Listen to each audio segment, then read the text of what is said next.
friend, my mentor, my leader, my everything, and a man, of 10-10-10 system. Okay, I want to bring the managing director, the managing director CEO of Pwan Haven, Dr. Fred Okpaje, all the way from Lagos, the headquarters of P1. Thank you so much, sir. The platform is yours.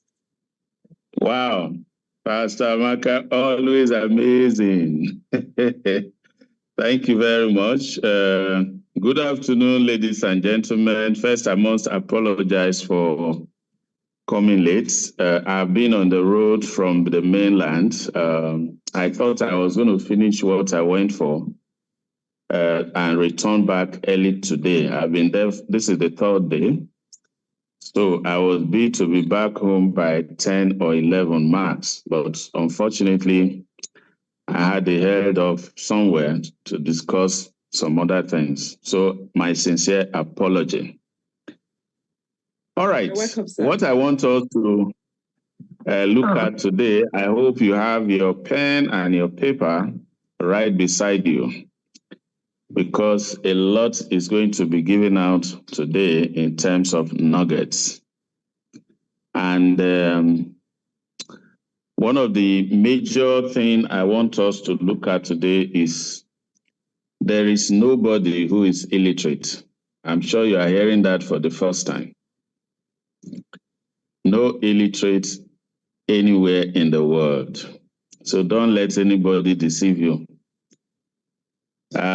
Truth is that illiteracy is just a coin word from those who went to school, and they seem to believe that it is only when they go to school or when you go to school that you are literate. There are those who have other experiences, like traveling from one place to the other is literacy. Knowing how to cook is literacy. Knowing how to serve is literacy. So let's tidy up that in our mind, that when you say, I am not a marketer, as a result of that, you are not literate in that area. It's learnable. Today, I want us to look at how we can become the spotlight of excellence as a PBO, becoming the spotlight of excellence as a PBO. And the introduction, the 7 steps to take, and the summary. So let's look at the introduction. Before we begin, I would like you to know that becoming someone of excellence is not a final destination, but rather an ongoing journey. It entails embracing change, because so many people want to stick to what is successful in their hand and they don't want to change it. So when changes come, they are very, very, very angry. Like the time we are in today, all over the world, there are changes taking place as we speak. Being open to new experiences and continually striving for growth and improvement. To become a beacon of excellence in the real estate industry, you need to consistently deliver exceptional service, build strong relationships, and stay ahead of market trends. Here are some of the keys that you can use as strategies that we will consider. One of them is developing a clear vision and a mission. We've heard this over and over again, so it's more like abusing it when we keep repeating it. Draw a clear vision and a mission, draw a plan, and all the rest of it. But the truth is that, how do you get to Dublin if you do not know the way to the airport? How do you get from point A to B if you do not know the way to go there? There are 2 things you might probably do: ask questions. You can decide to say, okay, let me just embark on the journey blindly. Will it really take you there? So when we talk about vision and a mission, it's something like the pathway to follow. This is where I am going, and this is where I am going. How I will get there. Defining this is the major stepping stone, which is the first foundation that we need to build. So you may want to ask yourself, do I really want to be a realtor? Do I know, or do I want to know? And so I congratulate as many of you who are here. We have about 54, 56 people who are here. And I congratulate you for coming, which means you want to learn, you want to know the way to follow. Now, defining your purpose of beginning in the real estate industry. Now, we need to know what is our why. Why are you in the real estate industry? Normally, I tell people, if you are coming into the real estate industry as a result of money, please don't come, because you won't make the money. Except for the fact that you identify a need that you want to attend to. Let that be your why. And let it be so strong that it is convincing in your heart and minds that this is the purpose you are pursuing. If you follow the story of the founders, you will discover that they have a why. Why are they in the real estate sector? They suffered lack of accommodation for years. And by the time they found, they now said, look, we want to make it available for as many as possible. If you look at our mission statement, making home ownership dream a reality for all. You see, that's where that why came from. Then the number two is, what problem or challenges do you want to solve? Now, in the real estate sector, there are a lot of, areas that you can actually key in beside being a realtor. You can sell houses, you can sell spare parts, the building materials, rather, cement, iron rods, sand, granite, all those are part of the real estate. So you must know which area you want to solve, what you want to solve. Number three, what difference do you want to make? Now, this is where you have to carve a niche for yourself. There are, in the real estate realtor system, there are those whose targets are aimed at the very top. There are those whose target is the middle class. There are those who are the lower class. Trust me, any of these that you follow, you have carved a niche for yourself that this is the area I want to go. But please don't shift from there, because the moment you move down, you will distort your understanding. And so if you are going for the high rank, go for it. Nobody will be dragging it with you. Make it your personal niche that you carve for yourself. There's something I also tell people. As a realtor, most of us don't even understand that with what you are doing, you can own properties and translate, which will translate you or transfer you from being a realtor into real estate developer. It can start with just one plot at a time. And if you are keen enough to do that consistently, you will see that over the years, you would have made 12, 13, 14, 24 plots that you can actually start developing. And trust me, you are already in the real estate sector. We have a program in Pwan Haven where we say, okay, for the realtors, we give you the opportunity to pay key into our products and be paying little by little for up to 2 years. Up to 2 years.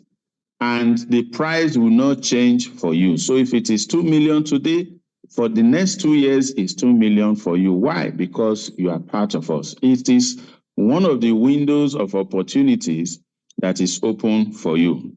Number 4, right? What distinguishes you from others in the industry. You need to specify, and that is where you carve in your niche for yourself. In other words, I want to attend to only the high class, the middle class, and the lower class. It's up to you. Enhance your skill and knowledge, which is what you are doing.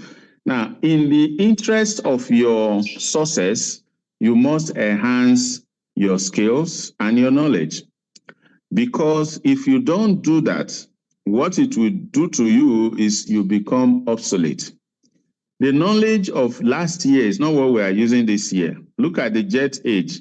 The jet age have migrated to another Gen Z or so. You see, it's no longer jet age, it's now Gen Z.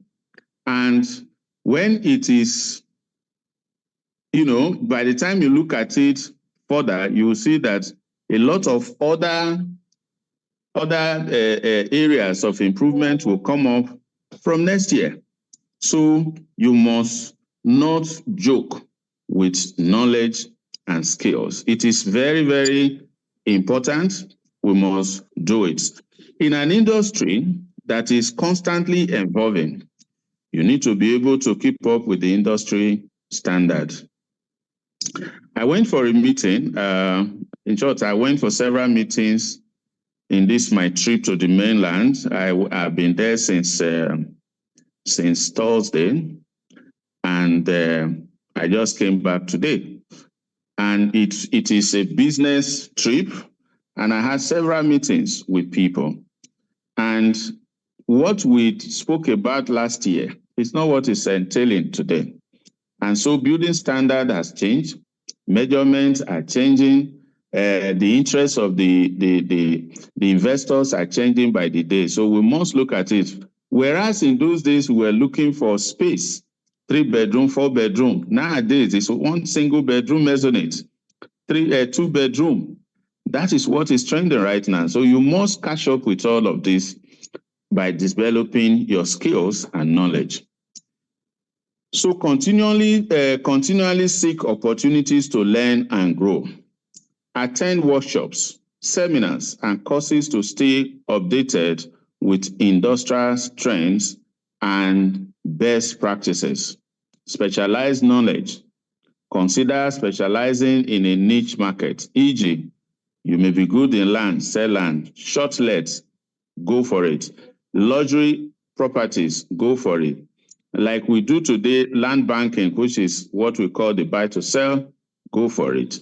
To differentiate yourself, you must choose areas where you want to be specialized in. The fourth or third one is build a strong team and focus on networking. Listen to me. It's the hard cry of P1 is recruitment of PBOs, because that is the engine room. Now, we don't do billboards to advertise our products. So what we do is we use the mouth-to-mouth marketing. So you can't be quiet to say that you are in the real estate sector and not do marketing network. So surround yourself with skilled and motivated individuals who share your vision. Listen to me, there are a lot of stories to talk about in the world today. Is it Donald Trump and Kamala Harris? There are loads of talk there. Is it the war in Syria? Is it the war in Israel? Is it the war in between China and Ukraine? Is it famine? All of these things are there to talk about. But is that your focus? So surround yourself with people who will not be the one that will pull you back in terms of discussion. Do you have a vision? Key yourself with those people who will share the same vision with you. Within your team, encourage, collaborate, innovate, and do personal development. Learn to connect with everyone. Other business owners, industrial experts, potential recruits, and clients. Go for newsletters that talk about what you are doing. Study them. How are they going about their own business? You will be able to get a handful of information that can help you. Because that's why I say to us, no illiterate. There's nobody who is illiterate. As long as you are human, you are specialized in one area. So you are literate in one area. It might not be in the formal education of classroom, but you are literate in calculating your money. There is nobody who is so literate who is so illiterate, if the words exist, that cannot count money. So you are literate in doing that. Then the next one is attend network in events and join professional organizations to expand your circle of influence. When you do this, you will see that you will be able to connect with those who know more than you or who have some ideas to share that you can benefit from. The next one is focus on customer satisfaction. As a matter of fact, this is an area that we must focus on. Focusing on customer satisfaction. It is a key area that we cannot overemphasize. We cannot ignore it. Now, clients or customer comes in various degrees. There are some that are never satisfied. There are some times when people talk to me, maybe because they come from abroad, some of them talk to me as if I have not even traveled out of Nigeria. But I just keep quiet because I want to learn and I want to know where my mistakes are. So I will always listen and will not criticize you for criticizing the areas of my weakness. So that is the only way you can focus, you can learn and focus on customer satisfaction. So make it your goal. Whether you are a PBO, whether you are, let me say yes, as long as you are a PBO, focus on customer satisfaction. But please, be a part of the business. Don't remove yourself from the business in terms of blaming it on maybe the MD or a staff that didn't satisfy you. No, own it as your business and make it work by correcting whatever mistakes that is being made. Because if you are criticizing the MD or criticizing the staff, whereas you are part of it, the client, you are the first bus stop. So whatever you make work is to your benefit. As a result of that, the criticism will not work for you, for your good, because your client will not want to know. If you say, okay, oh, I blame it on the company. What about you who brought the property for me? How much blame can I give to you? So always seek to offer services that exceeds customer expectation. I thank God for the position I hold in the group. And I've offered myself to be selfless in service. Whether it is Pwan Haven matter, whether it is not, I'm ready to solve it as much as I can. That is focusing on the customer service. Why? Because customer satisfaction, rather. Because Pwan Haven is part of the group. I cannot exonerate that. You see, so for me, anything P1 concerns Pwan Haven. And when it concerns Pwan Haven, it concerns Dr. Fred. And this is my own way of dealing with that. So I always seek to offer services that exceeds customer expectations. Always remember, always follow up with clients. The relationship with your clients shouldn't end with once you are paid your commission. Follow up with them. They have birthdays, they have children party, send a message. Try as much as you can to create that bond with them, because one client that you get can link you up to 1,000, 1 million other clients. That is why you see that when you're going for marketing, you may market to 10 people, but only one person will come out. You know, so it is very, very important that we must adhere to some of these rules in terms of focusing on customer satisfaction. Now, ask for feedback. to better understand your client's need and improve your offerings. Whatever you are offering, ask for feedback from the people who have patronized you. So by so doing, you will get to understand what you are doing, whether it is right, whether it is wrong, you will know. All right. The next one is implement effective marketing strategies. Implement effective marketing strategies. What does I mean by that, or what do I mean by that? Developing a comprehensive marketing plan that highlights your unique value proposition is key. What differentiates you from others? What do you offer and what value do you provide? Let me tell you one of the things that is striking me nowadays. I look at people who just pursue money. Money is good, it's not bad. But when you pursue only money, you get the money, but you not get the satisfaction. And over time, you start losing the steam. You start losing the value that you own. Sincerely speaking, let us work on our values. You know, on my DP, I put it there, I said, trust is vital. In other words, you must trust me when I tell you I want to do ABC, no matter the cost, I'll do it. Because if I don't do it, next time you are not going to take my word. And that to me, my friend, is damaging. You don't want to do that. The next one is utilize any of the various marketing channels, including social media, content marketing, or networking events to reach your target audience. You know, somehow we look at ourselves. I'm not literate in computer, but you can learn it. It's learnable. Computer does not even answer to only those who went to school.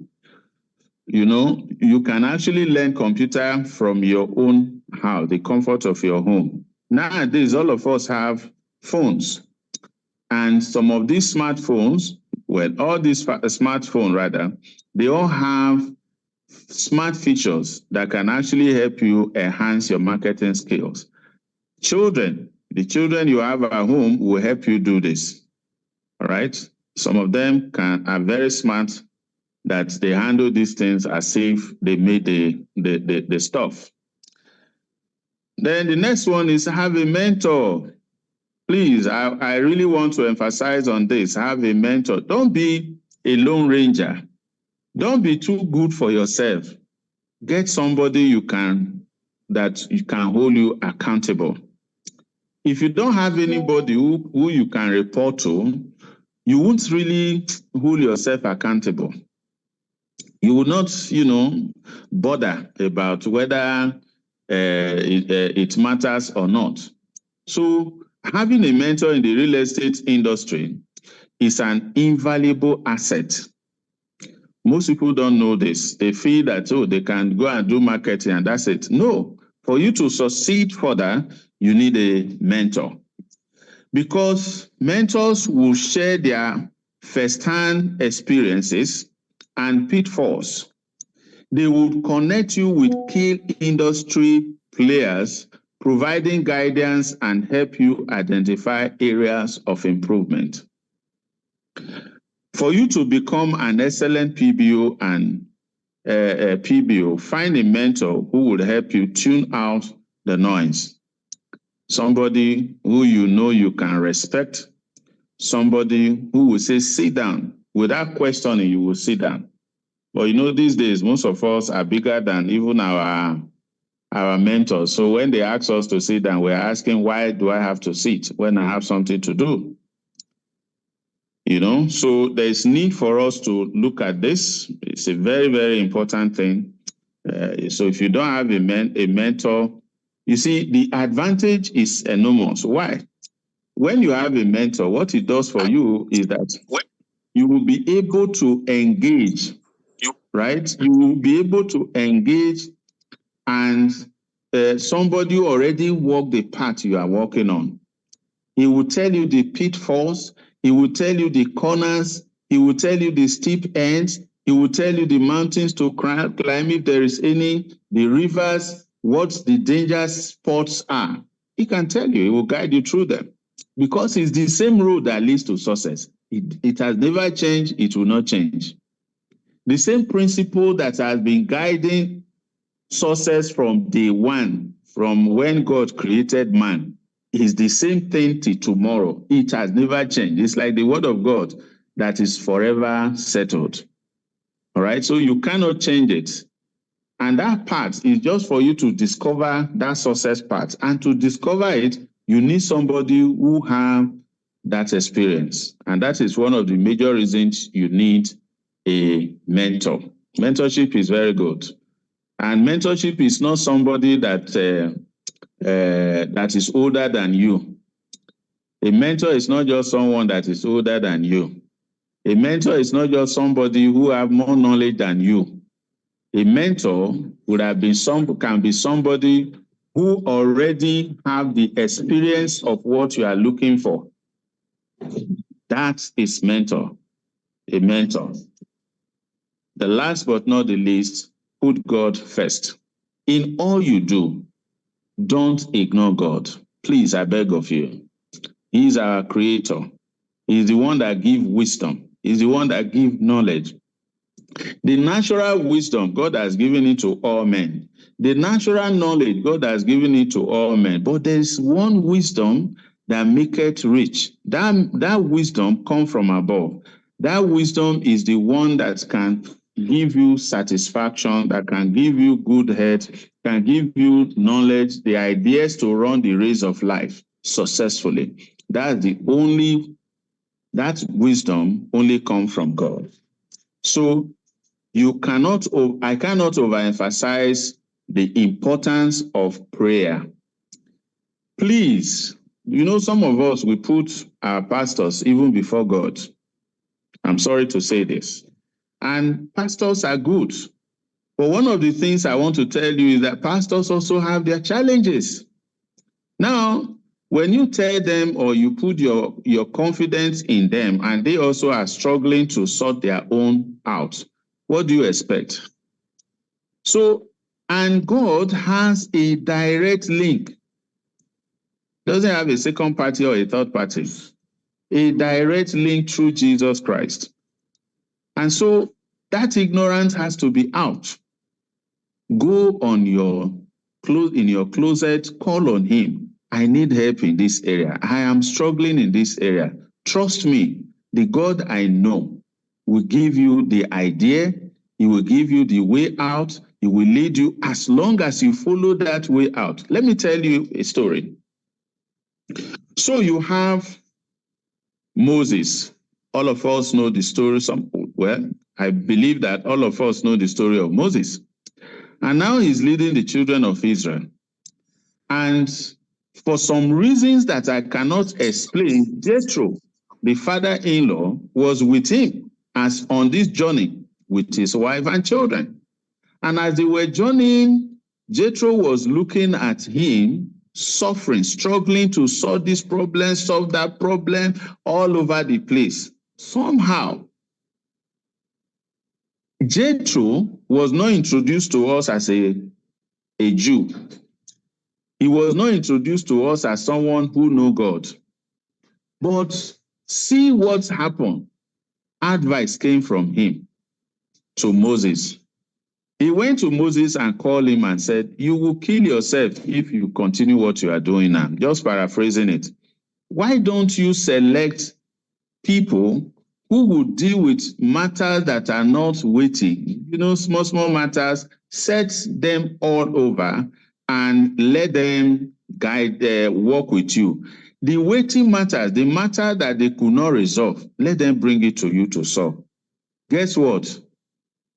The Bible records that God took anointing from Moses and gave it to 70 men, anoint them to share the burden with him.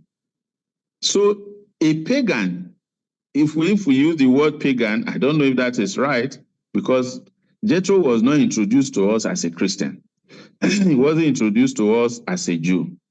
So by affiliation or association, we can say maybe it has become part of godliness. And so guess what? This man bought the idea, God sanctioned it, and guess what? He implemented it. That relieved Moses from every day to night settlement of issue. Because when you have more than 1 million people or 1,000 people, even 100, 200, even 10, you will have issues to settle. And so you can see from that angle that God is interested in the affairs of men. And so don't ignore the God factor. Prayer is very important, and putting God in everything you do is very important. So in summary, for you to become the spotlight of excellence as a PBO, we have God 100%, we have knowledge 50%, skill sets 25, hard work 25. Let me repeat this. In order for you to become the spotlight of excellence as a PBO in the real estate sector in P1 group, 100% God factor must be there. Knowledge, 50%. Skill set, 25%. Hardworking, 25%. And this brings me to my presentation today. And I want to thank our coordinator, the lady that I call the bulldozer, Pastor Mrs. Amaka, who is so, energetic, and he is straightforward. He knows what he wants, she knows what she wants, and she's going for it. And I want to thank everyone that is working with her for the excellent work you are doing in Dublin and UK and in Europe and all over the place. I want to really, really appreciate you. And I believe that one day, some of you we will meet and we will have the cause to glorify God for his good work that he's doing in our lives. Thank you so much. I know I delayed some of you that came so early, but please, my apology again. God bless you. You will be successful, and you will really do exploit in the PBO P1 Group Network Marketing System. God bless you. Thank you very much.